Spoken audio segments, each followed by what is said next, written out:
Hello, this is Attorney Brian Pendergraph of the Pendergraph Firm, LLC.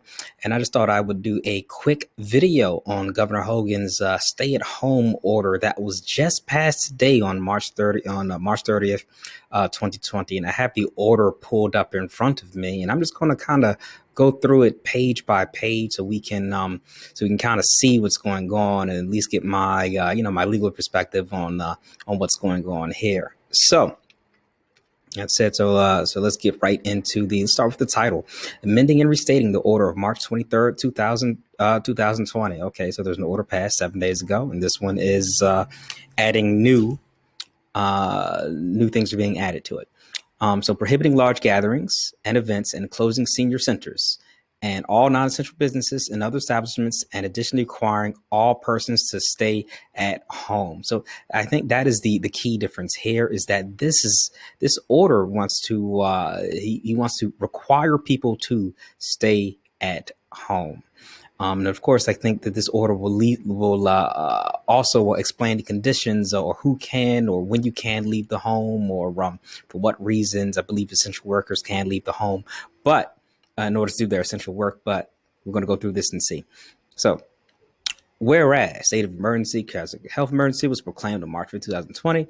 All right, so this paragraph is essentially saying that, due to, COVID-19, blah, whereas a respiratory disease. All right, so this explains may result in serious illness or death. All right, so paragraph 2 is saying that, what COVID-19 is doing, causing serious illness and death.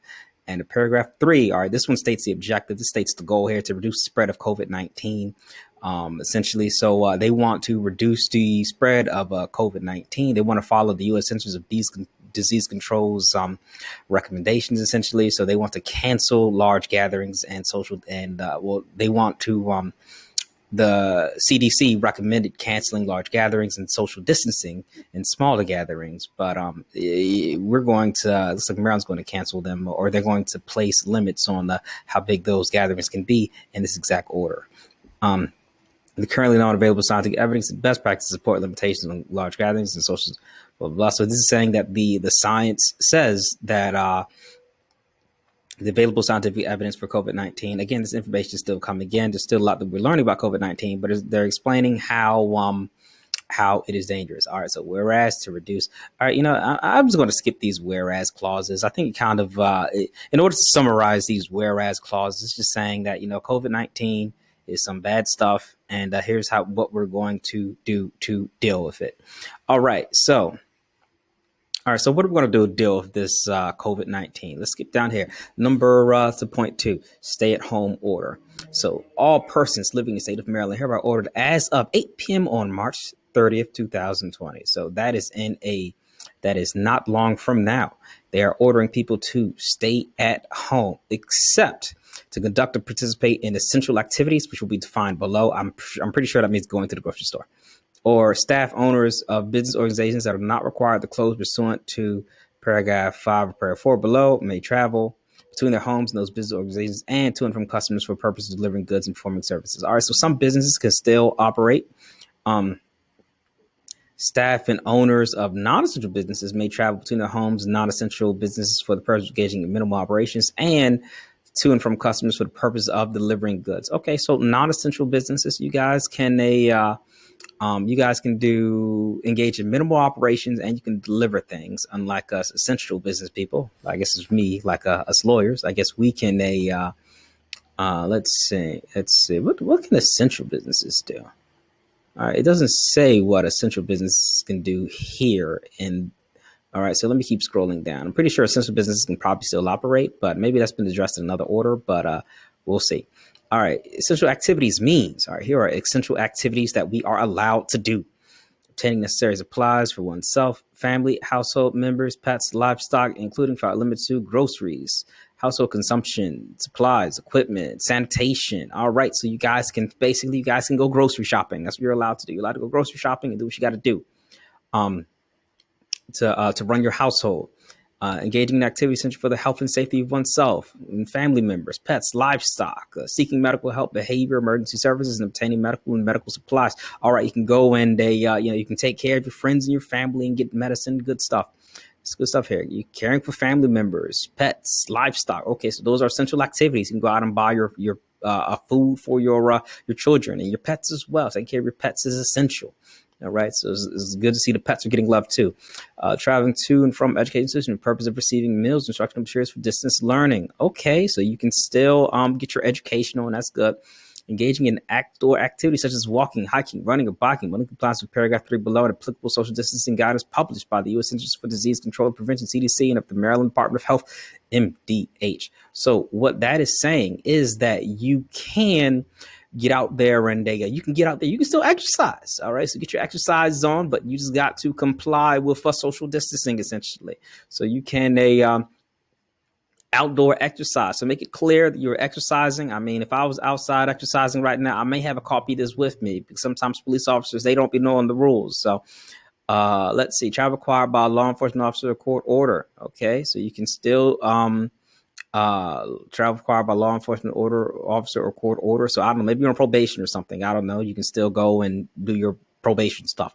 Traveling to and from federal, state, or local government building for a necessary purpose. All right, cool. Got it. So we can do that. Gathering large than 10 persons prohibited.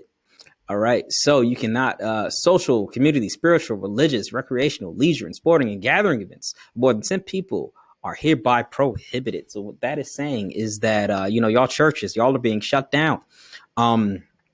It's crazy right now. A lot of churches are still open. All right, cool. Closure of non-essential businesses. Generally, this order controls the occupancy and use of all business organizations, establishments, and facilities not part of the critical infrastructure sectors. And the U.S. Department of Homeland Security, Cybersecurity, Infrastructure Security, currently described at this address here. So if you are a non-essential business, you want to go and you want to visit this link here. So you can see if your business is non-essential, you are being closed, essentially. You're being closed to the general public. Let's see. So staff owners may continue to be on site at non-essential business for only the following purposes. All right. So you can do minimal operations. What are that? Facilitating remote working, telework by other staff, maintaining essential property, preventing loss of or damage of property, including without limitations, spoilage of perishable inventory. Okay. So you can go and, facilitate remote working. So you can get your remote business on essentially. They're trying to turn you into remote businesses. You can go care for live animals at the business too. You can let's see what else you can do. Non-essential business that are retail establishments continue to sell retail products on a delivery basis. Okay, so you can still do retail. It's just that you're delivering. So you can maintain such property. Yes, so you can do minimal operations, but you're not doing regular business. Customers aren't coming in and seeing you no more. That's not what's going on here. Let's see. How business is required to close pursuant to okay, blah blah blah, and shall be remain closed according to paragraph 5 such order as the case may be. Okay, non-essentials. You are closed.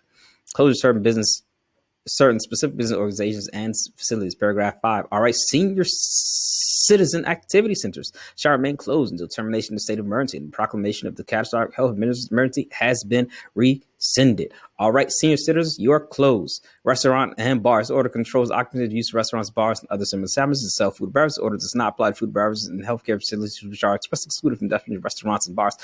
Restaurants and bars are closed to the public. Let's see.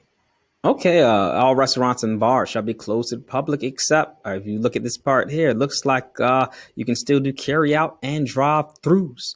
All right, moving down to fitness centers. Fitness, this order controls the occupancy of fitness centers, health clubs, blah, blah, blah. Fitness centers, they are closed. Let's see.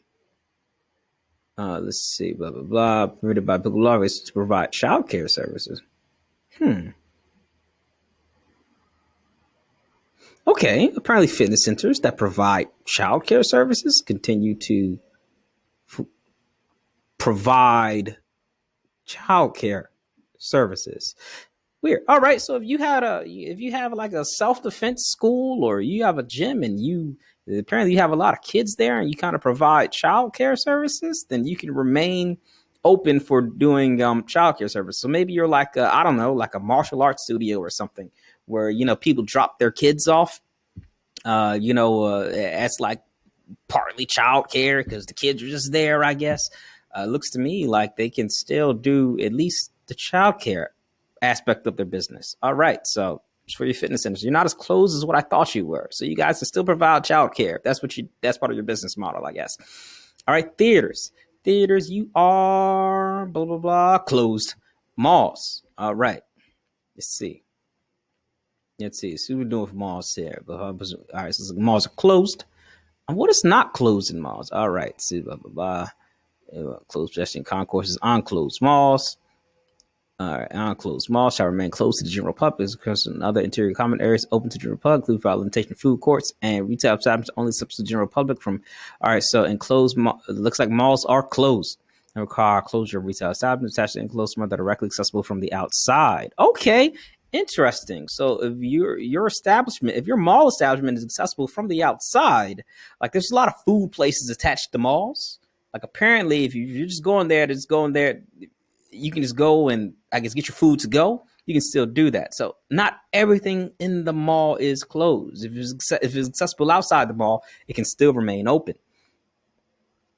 Local governments may improve access to general public, 5 parts of unclosed malls. Retail establishments primarily sell groceries or pharmacy products, at which licensed professionals provide healthcare service and pedestrian concourses and other interior common areas solely to the extent necessary for general public to access to retail establishments described in paragraph 5 and EIV1. All right, so what this is saying is that, all right, so the part of the mall, they're selling like groceries or grocery products, or they're selling like a pharmacy products, they can stay open. All right, so other recreational establishments, let's see, bingo halls, bowling alleys, pool halls, amusement parks, roller ice skating rinks, social and fraternity clubs, all the fun you want to have, they're closed. And they're closed. All right, let's see. Other miscellaneous establishments. All righty, let's see. Tattoo parlors, barbershops. Oh man, that's why I'm looking rough right now because I can't visit the barbershop. But it's cool though. It's cool. Let's see. Tanning salons. All these places closed. Civic exclusions for avoidance of doubt. This order does not require closure to prohibit movement of any staff or volunteer traveling to or from in the connection with the duties in any federal, state, local, or government unit building, any newspaper, television, radio station, or media. Okay, so you can still do radio. You can still do government. You government workers, you all are good. Nonprofits, providing essential services. So, soup kitchens, homeless shelters. You all are still in business.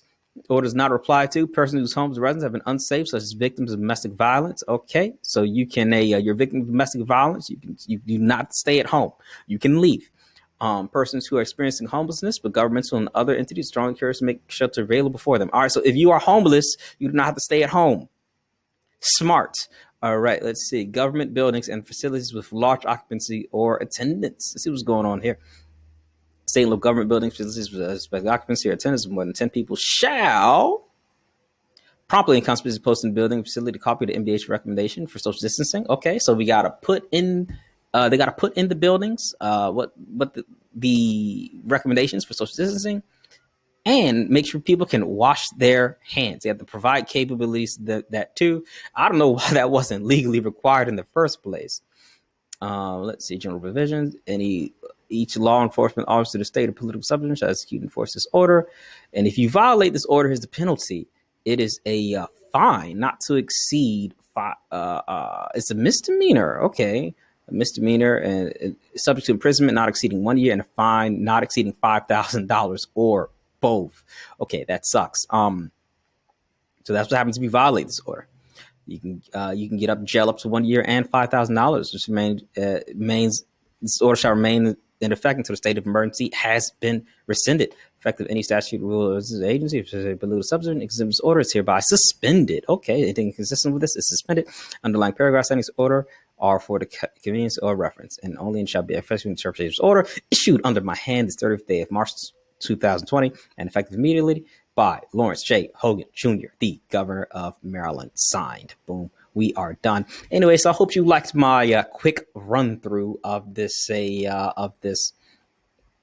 of the governor's orders for today. And and I'm hoping to use my legal expertise to keep you guys updated. Alrighty, thanks for watching.